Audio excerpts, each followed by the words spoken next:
va partager la parole de Dieu ce matin, j'ai rien oublié. Est-ce que vous allez bien? Je vous ai assommé ou quoi avec mes annonces? Oui, d'accord. Alors on va aller dans la parole de Dieu et puis on va prendre ce qui est cette nourriture divine. Seigneur, merci de ta parole, Seigneur, parce qu'elle est ce pain de vie. Et Seigneur, tu veux nourrir ton peuple encore aujourd'hui, nous donner de tenir bon, de tenir ferme, Seigneur, dans ces temps, jusqu'au bout. Merci, Seigneur, parce que tu reviens bientôt. Donne-nous d'être prêts et dans l'attente de ton retour. Nous te remettons aussi tous nos frères et sœurs qui sont persécutés à cause de la foi, de l'Évangile. Viens leur en aide, Seigneur, afin qu'ils se tiennent bons dans la persévérance et l'espérance. Au nom de Jésus. Amen. Amen. C'est vrai que je disais dans ma prière, nous sommes dans des temps tout à fait particuliers. On voit le dérèglement climatique s'accentuer. Il fait bon, hein. Il fait chaud, mais il paraît que ce n'est pas bon signe. Il y a 5 ans encore, quand on en parlait, ça nous paraissait... vous savez, on donnait la 2050. On disait 2050, ça va être drôle, ça va être péniblement changer tout le climat, tout ça. Mais en réfléchissant bien, le changement de climat, c'est un changement de climat, non pas juste de température, mais à bien des égards dans notre pays, la violence, l'accélération dans plein de choses. On voit la drogue qui circule à plein d'endroits. On parle maintenant presque d'un État narco ou narco-État. Certains disent ça, tellement il y en a partout. La violence, je l'ai dit, s'accentue. On voit dans le sud que les règlements de compte, c'est monnaie courante. Je crois qu'on est à plus de 43 peut-être morts depuis le début de l'année. On voit la violence intrafamiliale, la violence conjugale, qui ne va pas dans la courbe descendante, mais plutôt qui augmente. On voit nos forces de l'ordre qui sont là normalement pour nous protéger, eux-mêmes victimes de violences. C'est une accélération. On voit qu'il y a une accélération dans ces temps de dérèglement général, d'un dérèglement. Et je pense à vous, parents, avec dans les écoles le fameux choix du genre. C'est-à-dire qu'un enfant, dès la maternelle, on va lui poser cette question. Es-tu sûr d'être un garçon ou es-tu sûr d'être une petite fille? On met déjà on distille dans la tête de nos enfants. Et puis arrivé à l'adolescence, on va leur dire, écoute, si tu préfères les jupes, mon petit gars, mets une jupe. Un dérèglement est là. Et nous avons, en tant que parents, en tant qu'Église, à apporter, non pas fièrement, mais solidement, ce que l'Évangile nous dit. C'est un contre-courant, bien souvent, de ce qui peut être annoncé. Je ne vais pas refaire le discours sur le mariage, parce que ça, vous savez, c'est pas si loin que ça, mais une info en chasse une, hein. On va dire c'est presque loin maintenant le mariage pour tous. Il y a tellement de choses qui sont arrivées. Mais ce que la parole de Dieu nous dit, c'est qu'elle est à contre-courant de toutes ces choses, de toutes ces lois, de tout ce que l'esprit du monde. C'est là où je fais bien la différence entre le monde et l'esprit du monde, parce que nous sommes dans ce monde, mais pas de ce monde. Et nous avons non pas à laisser l'esprit du monde gagner l'Église, mais à être l'Église dans ce monde témoin de ce que Dieu a comme projet pour le monde. Amen. Et nous, il nous faut grandir spirituellement, il nous faut être affermis spirituellement pour faire face à tous les enjeux et les défis de ces dérèglements. J'ai fait qu'un petit échantillon ce matin. Et de l'ordre divin que Dieu a établi en nous et sur nous. On va lire ensemble dans Daniel. Je vais relater cet été quelques points sur la vie de Daniel et ses amis, ô combien ils ont dû aussi déjà à cette époque-là tenir ferme contre les projets d'un roi qui obligeait le peuple à se positionner, à adorer un Dieu qu'ils avaient créé. Et là, déjà, c'était contre Dieu, proposer un autre Dieu, le Dieu fait par les mains d'un homme. Et il nous faut garder la foi et l'espérance. Et la foi, c'est souvent prêché dans les églises, mais la foi, c'est la courroie de transmission pour grandir spirituellement dans la dimension de Dieu. Et ce n'est pas toujours facile à tenir. Il est vrai. Être ferme spirituellement, ce n'est pas facile. Daniel dit dans son livre que Dieu est son juge. Il est là comme pour apporter un jugement divin dans sa vie, qui va trancher. Daniel, c'est ce personnage spécial qui incarne plusieurs qualités, entre autres la persévérance, la foi, la crainte et l'obéissance de Dieu. Et on a à apprendre de Daniel, mais aussi de ceux qui étaient avec lui. Il est également connu pour ses rêves et ses visions prophétiques racontées dans le livre de Daniel. Ces prophéties couvrent une large période de l'histoire humaine. Il a annoncé l'avènement et la chute de l'empire grec et romain, mais ainsi aussi l'avènement d'un roi puissant. Daniel 11, au verset 36, il dit « Le roi fera ce qu'il voudra, il s'élèvera, il se glorifiera au-dessus de tous les dieux, et il dira des choses incroyables contre le Dieu des dieux. Il prospérera jusqu'à ce que la colère soit consommée, car ce qui est arrêté s'accomplira. » Le premier point que je voulais voir avec vous, et je vais rajouter un verset, je suis désolé Olivier, je vais juste le lire, il ne va pas être affiché, mais nous sommes, premier point, connaître son identité. Si on ne connaît pas son identité, ça va déjà être compliqué. On peut se faire happer par différentes aspirations. Dans Acte 17 au verset 29, il nous est dit que nous sommes une race de Dieu. On m'a déjà posé la question, mais il n'y a pas de race avec Dieu? Ben non. Mais si, il y en a une. Il y a la race de Dieu. Waouh! Acte 17, 29.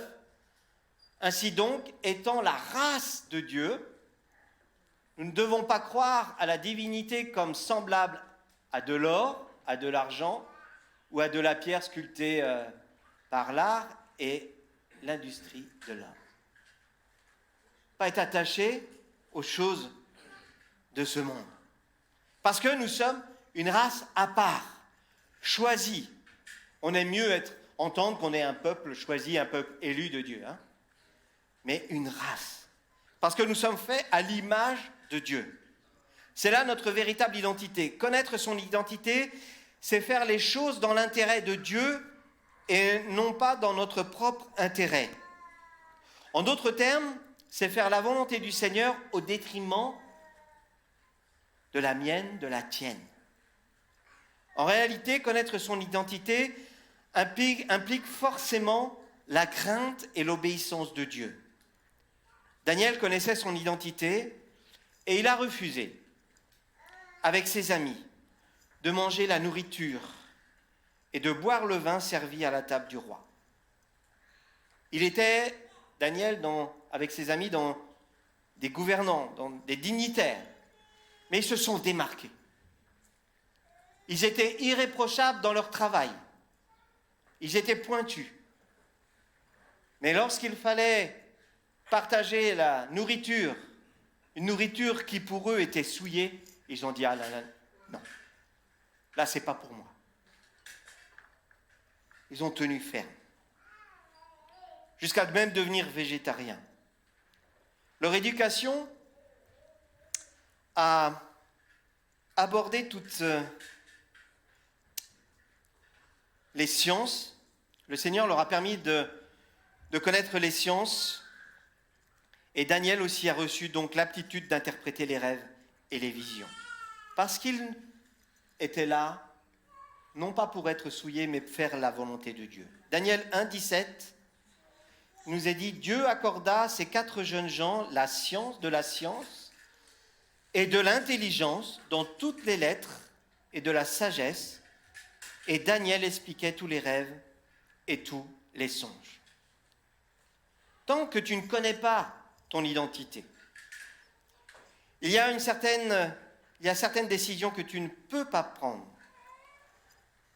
Mais lorsque tu es assis, que tu connais ton identité, alors tu peux dire là, ça, ce n'est pas pour moi. Aussi, tu n'attendras pas une certaine dimension avec le Seigneur dans ta marche. Si tu ne connais pas ton identité, tu n'atteindras pas une dimension dans la marche avec le Seigneur. Quand tu connais ton identité de fils, de fille de Dieu, alors tu ne te laisses pas influencer par les choses que le monde acclame. On appellera bien mal et on appellera mal bien. Dans les temps de la fin, c'est le temps de la confusion. Et nous avons besoin d'avoir l'éclairage de Dieu, mais l'éclairage de Dieu vient lorsque tu marches avec Dieu. Si tu es dans le brouillard, c'est compliqué. Tu décides, dans ce cas, d'obéir à Dieu au lieu des hommes. Deuxième point, dans la continuité, c'est fuir la compromission. La compromission, c'est le fait de s'exposer à un préjudice moral ou d'engager sa réputation dans une affaire douteuse, un arrangement conclu par lâcheté ou intérêt. Voilà la définition. Un arrangement conclu par lâcheté ou intérêt. Vous savez, il y a ceux qui... j'ai pas osé dire. Alors j'ai laissé faire. Ou alors, c'était quand même avantageux, hein. Fuir la compromission. Daniel 1,8. Daniel résolut de ne pas se souiller. On va dire, mais c'est rien, en plus c'était du homard, hein.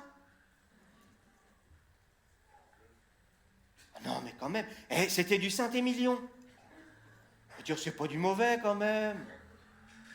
Il a refusé. Il a dit non, pas ces aliments-là. Il a refusé, il a résolu de ne pas se souiller par les mets du roi et par les vins dont le roi buvait. Il pria le chef des eunuques de ne pas l'obliger à se souiller. Moi, j'admire cet homme-là, devant tous, il dit non. J'imagine les yeux autour. Il va manger que des carottes. Daniel était d'une intégrité sans faille, ce qui lui a permis de gagner le respect. Il n'a pas été raillé. Il a eu le respect et l'affection du roi puissant sous les ordres duquel il servait. Son honnêteté, sa loyauté à ses maîtres ne l'ont cependant jamais mené à compromettre sa foi dans le seul vrai Dieu. Loin d'être un obstacle à sa réussite, sa consécration à Dieu a suscité l'admiration des incroyants, de son entourage. Chaque fois qu'il interprétait un rêve, parce qu'il a été appelé plusieurs fois, il était prompt à rendre gloire à Dieu qui lui révélait le sens. Le Dieu que tu adores n'est pas un Dieu dans la compromission. Et comme nous sommes à son image, à sa ressemblance, nous devons fuir la compromission. Et dans les temps qui se présentent à nous, encore plus, nous devrons fuir la compromission. Daniel 2, 28, mais il y a dans les cieux un Dieu qui révèle les secrets et qui a fait connaître au roi Nebuchadnezzar ce qui arrivera dans la suite des temps. Voici ton songe et tes visions que tu as eues sur ta couche. Le troisième point, servir Dieu même au péril de sa vie. Waouh! Quel programme! Servir Dieu au péril de sa vie. Se mettre au service du Seigneur, et on le voit aujourd'hui avec, je n'ai pas dit, mais je pense à toi, Annie. avec tous nos frères et sœurs qui sont en train de fuir le Haut-Karabakh. Ils ont été bombardés parce qu'ils sont chrétiens. Ils fuient parce qu'ils sont chrétiens. Se mettre au service du Seigneur, ce n'est pas son sacrifice. Ceux qui vivent ces moments-là, ils savent de quoi ils parlent. Il arrive souvent que le service se fasse au péril de notre vie. Je l'ai vu une fois au Sénégal, en pleine brousse. Un frère qui annonçait l'évangile dans un pays à 98% hostile à l'évangile. Il était défiguré tellement il avait été tabassé. Moi, je suis arrivé là, et parce qu'il avait la foi d'aller de village en village et d'annoncer l'évangile. Il s'est retrouvé tabassé. Et moi, le petit Français qui arrive ouvrir une église, c'est pas si compliqué que ça. Il suffit de déclarer une association et puis hop, ça y est. On ne m'a jamais tabassé pour ça. Je peux vous dire que quand vous retrouvez face à un frère qui est tabassé, qui est défiguré, vous dites là, c'est chaud, hein? Ça vous rend vraiment humble. La parole de Dieu nous enseigne que plusieurs de ceux qui sont mis au service du Seigneur, ont vécu par des moments, des situations périlleuses. Et Daniel est de cela. Daniel fait partie du groupe de ses serviteurs. Daniel 3 au verset 6, on voit qu'il se retrouve seul avec ses amis, à dire non, nous, on n'adorera pas. On n'adorera pas la statue d'or, peu importe l'alliage de métal que tu auras mis, non, nous, on n'adorera pas. On ne mettra pas en premier ce que tu veux. Et ça, c'est Nebuchadnezzar, voilà, qui a décrété que lui, il se ferait son Dieu. Et il dit, tout le monde, là, au son de la trompette, son de tous les instruments, lorsque ça va sonner, tout le monde doit adorer le Dieu. Et là, dans la foule, des hauts dignitaires, il y en a 3 qui savent. Non, pas nous. Et vous savez, donc je vais lire au verset 6, quiconque se prosternera et n'adorera pas sera jeté à l'instant même au milieu de la fournaise ardente. C'est pourquoi au moment où tous les peuples entendirent le son de la trompette, du chalumeau, de la guitare, du sambuc, du plastérion et de toutes sortes d'instruments de musique, tous les peuples, toutes les nations, tous les hommes de toutes langues se prosternèrent et adorèrent la statue d'or qu'avait élevé le roi Nebuchadnezzar. Au verset 20, puis il commanda à quelques-uns, des hommes vigoureux, des vigoureux soldats de son armée, de lier Shadrach, Meshach et Abednego et de les jeter dans la fournaise ardente. Voilà le programme des hommes qui refusent à ce moment-là d'adorer ces statues. C'est d'être jetés dans la fournaise. Et ces hommes, on va les rattraper une deuxième fois en disant hey, vous n'avez pas entendu l'ordre du roi, parce que première fois, il dit non. Deuxième fois, il dit même si Dieu ne nous délivre pas, nous n'adorerons pas. Voilà la position de ces 3 hommes. Le roi leur dit écoutez, faites pas ça? Ok, fournaise. Ces hommes-là ne bronchent pas. Ils vont dans la fournaise. Vous connaissez l'histoire. Ils sortent de la fournaise. Même leurs vêtements ne sentaient pas la fumée. Mais avant ça, le roi, il a vu un 4e homme. Et il a dit qu'on ne touche pas à ces hommes-là. Jésus est avec eux. J'aime cette histoire. Vous savez pourquoi? Déjà, on est dans l'Ancien Testament, hein, mais la présence de Jésus, elle est là. On peut lire l'Ancien Testament au regard de la grâce. On peut lire aussi le Nouveau Testament au regard de la loi. Mais au-delà de ça, la grâce de Jésus, elle est là. L'amour de Dieu, il est toujours là. Pour avoir refusé de commettre l'iniquité, en se prosternant et en adorant les créatures faites de main d'homme, leur sort était scellé. Mais le Seigneur, dans sa bonté, a manifesté sa grâce et elle a été suffisante pour David et pour ses compagnons. Amen. 4e point. toujours s'attendre à Dieu. Est-ce que vous êtes prêts à ça? Toujours s'attendre à Dieu. Dans les moments faciles, des fois on oublie un peu, hein? Quand c'est difficile, on crie à Dieu, pourquoi? Toujours s'attendre à Dieu. S'attendre à Dieu, c'est le simple fait de faire confiance au Seigneur. Dieu est là, peu importe les temps et les circonstances, les vents, les tempêtes. Aussi, c'est une attitude positive qui consiste à compter sur le Seigneur et à lui seul, sachant qu'il est capable et qu'il agira en ta faveur pour te donner la gloire, pour se révéler et que toi aussi tu rendes gloire à son nom. Daniel 6 au verset 23 nous dit « Alors le roi fut très joyeux et il ordonna qu'on fît sortir Daniel de la fosse. Daniel fut retiré de la fosse et on ne trouvera sur lui aucune blessure. » Ben oui, parce que ce Daniel, il est tellement dérangeant qu'il y avait la fosse avec le feu, mais il y avait aussi la fosse avec les lions. Vous vous souvenez de ça? Souvent, quand on est enfant, on nous raconte ces histoires-là. Et alors moi, ça me fascinait. La fosse aux lions. Et Daniel, il va dans la fosse aux lions, et il n'y en a pas un qui a de l'appétit pour Daniel.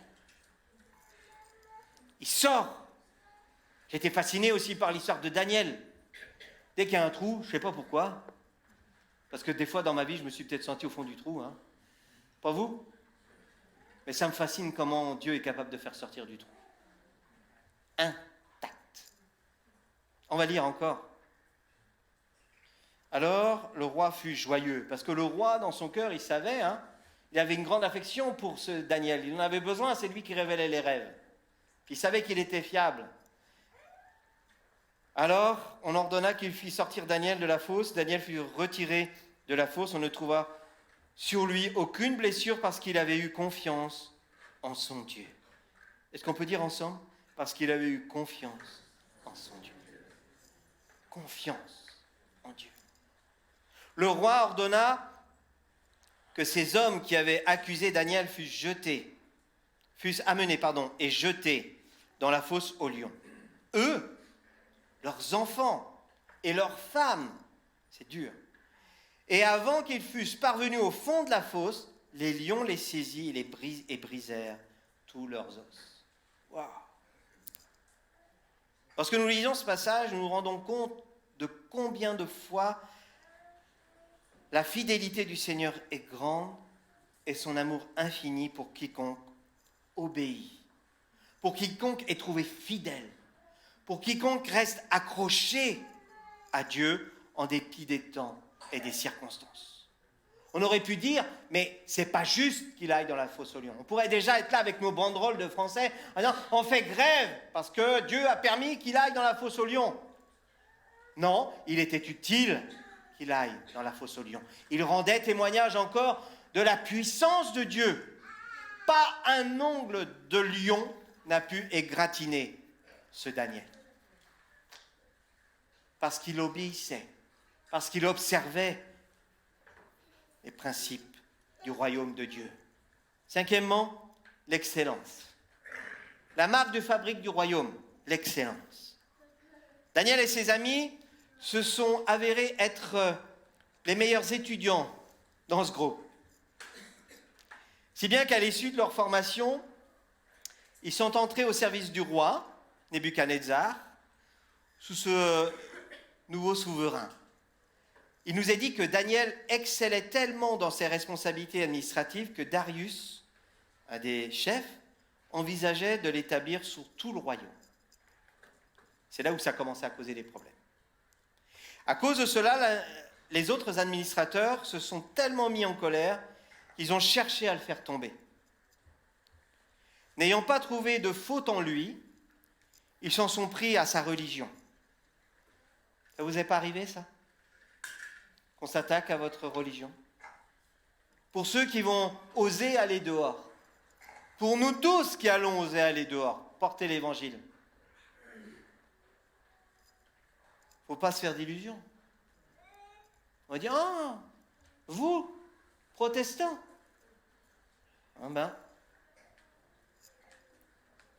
vous, chrétiens, Et puis on nous rappelle les croisades, où on nous dit « si Dieu existait ». Vous les connaissez, hein, toutes ces phrases-là. Hein. Ceux qui obéissaient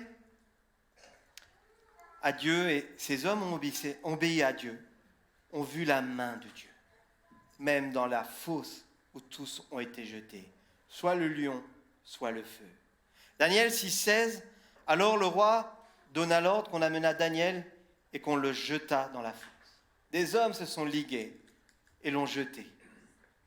Le roi prit la parole et dit à Daniel, « Puisse ton Dieu ». Il savait de quoi le Dieu de Daniel était capable. Est-ce qu'autour de toi, on sait de quoi est capable ton Dieu? Est-ce qu'autour de toi, on voit le fruit de la présence de ton Dieu en toi, dans ta famille, dans tes enfants?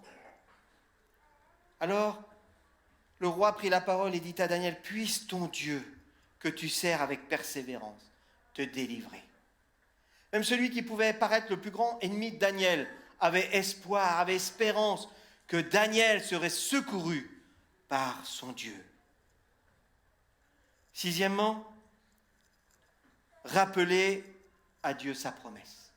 Est-ce que tu es prêt à rappeler à Dieu sa promesse, ses promesses? Rappeler à Dieu sa promesse, c'est tout simplement rappeler ce que le Seigneur s'est engagé à faire par rapport à ta destinée.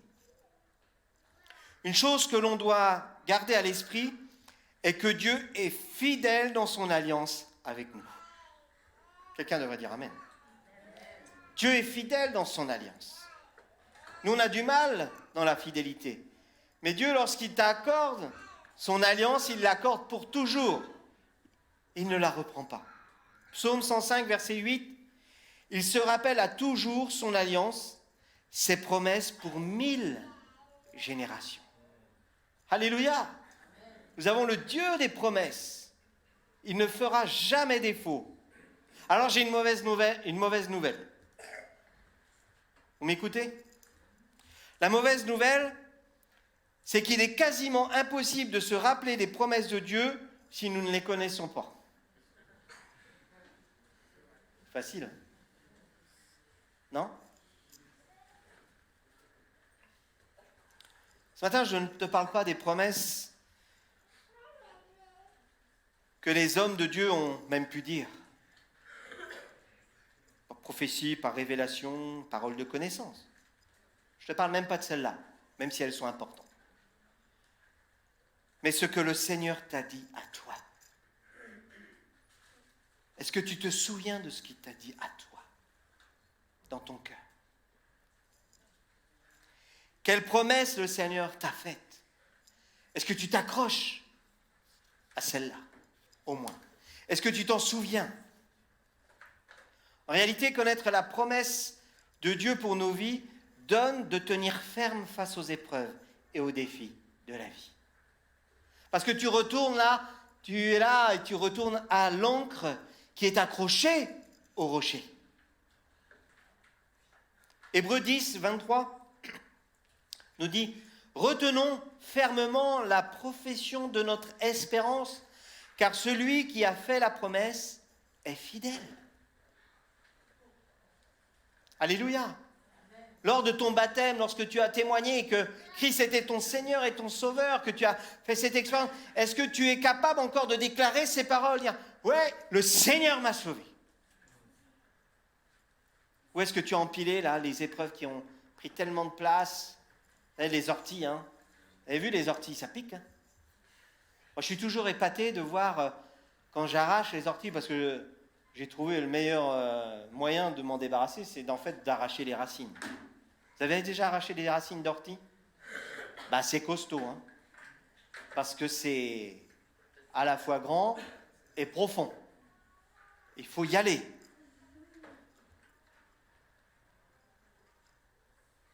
Mais le Seigneur, lui, enlève toutes ces racines. J'ai envie de te dire ce matin, je l'ai dit à la maison vivante, si tu n'es pas satisfait du fruit dans ta vie, dans ta famille, intéresse-toi aux racines. Des fois, on a des racines profondes, des racines d'amertume, des racines de rejet, des racines d'injustice, d'incompréhension qui sont là profondément en nous, qui amènent à des situations très compliquées dans nos vies, parce qu'il y a des douleurs, parce qu'il y a des mauvaises paroles qui peuvent jaillir. Intéresse-toi aux racines. Demande au Seigneur de venir traiter ces racines. Il est le Dieu qui veut amener du changement dans nos vies. Des fois, on a du mal à sortir ces racines, parce que c'est douloureux, parce qu'on s'est forgé comme ça. Mais la parole de Dieu nous dit, retenons fermement la profession de notre espérance. En quoi espères-tu? En quoi confies-tu ta vie, tes projets? T'appuies-tu sur la parole de Dieu qui dit, je ferai de toi tu es une créature merveilleuse déjà. Est-ce que tu es au courant de ça? Alléluia. Et j'ai pour toi des projets de paix et non de malheur, afin de te donner un avenir et de l'espérance. Ça, pour moi, vous voyez, ça c'est un ancrage dans ma vie. Jérémie 29, 11. Je le dis et je le répète, mais ça a été tellement des moments... Elle me rappelle ce passage à des moments difficiles de ma vie. 50 déserts. Mais je me suis accroché à ces paroles pour voir la transformation. Pour voir arriver la promesse de Dieu. Qu'aujourd'hui, ce n'est pas fini. Il a un avenir. Et de l'espérance pour moi.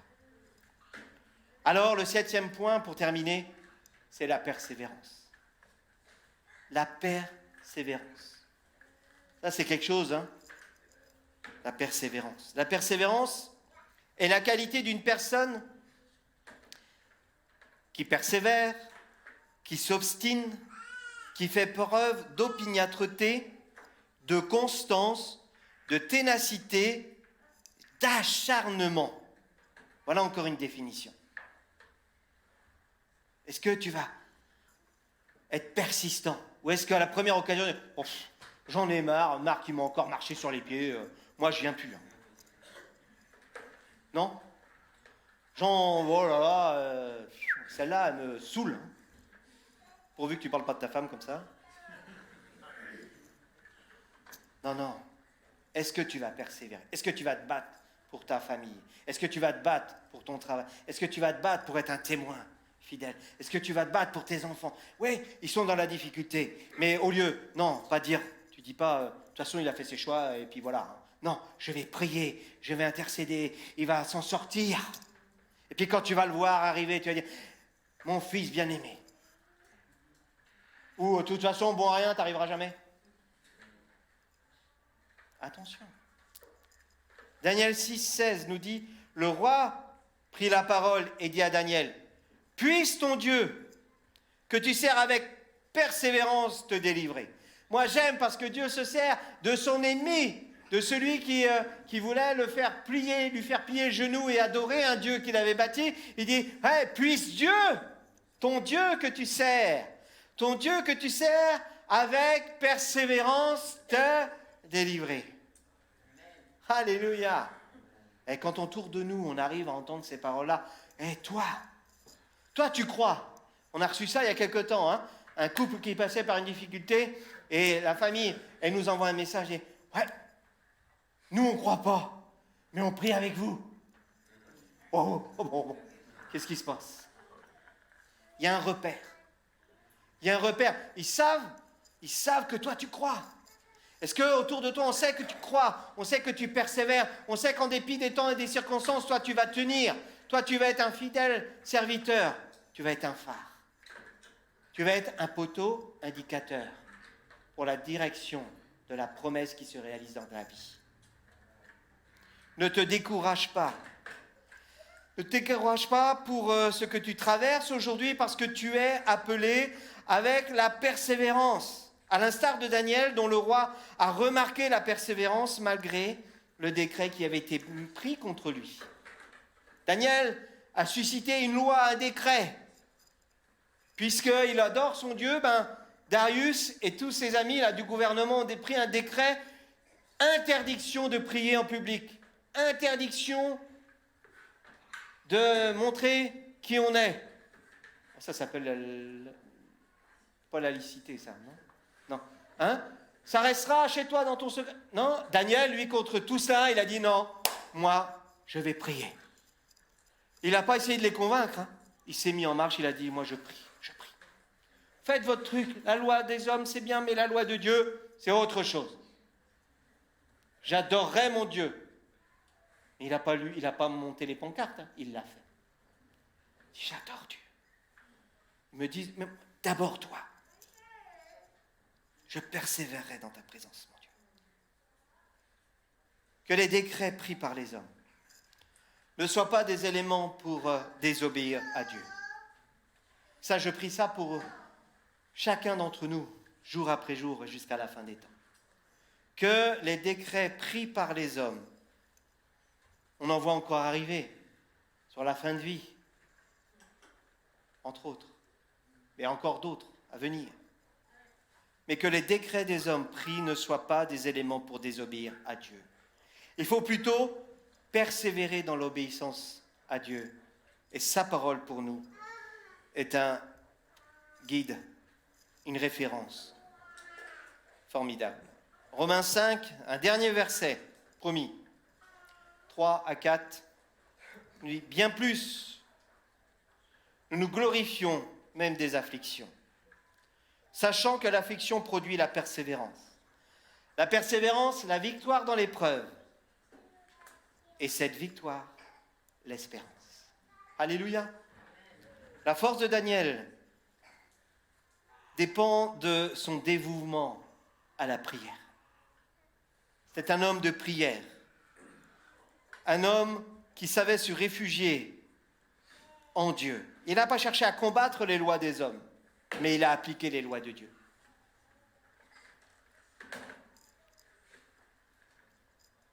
Nous devons venir à Dieu avec un cœur rempli de prière. Non seulement dans les mauvais moments, mais quotidiennement. Je vous invite vraiment à pratiquer un temps de culte personnel. Vous savez, Jésus a dit, venez à moi, et tous les jours, offrez-vous en sacrifice. Chaque jour, ayez un temps de culte personnel. En tant que chrétiens, nous sommes appelés à être soumis aux dirigeants, c'est vrai, et à prier pour eux. C'est ce que la parole de Dieu nous dit. Aux autorités, mais que Dieu est placé au-dessus de nous, avec respect et compassion. Et à l'exemple de Daniel, nous devons obéir à Dieu plutôt qu'aux hommes. Amen. Et Dieu honorera notre fidélité. Il honorera notre constance, notre persévérance, en nous donnant la victoire par Jésus-Christ. Amen. Seigneur notre Dieu, notre Père, nous te remercions pour ces hommes, Seigneur, qui sont des exemples pour nous de persévérance, de foi, d'obéissance. Une obéissance à contre-courant, mais où tu as apporté la bénédiction, la victoire. Tu n'es pas un Dieu qui abandonne ses enfants dans ce monde qui est perturbé, qui est déréglé. Et tu nous demandes à nous, en tant que tes enfants, de tenir bon, d'être ces poteaux indicateurs, ces phares dans les ténèbres, afin de faire briller ta lumière. Mais au sein de tes enfants, Seigneur, de nous, de chacun de nous, la persévérance, au nom de Jésus-Christ. Amen.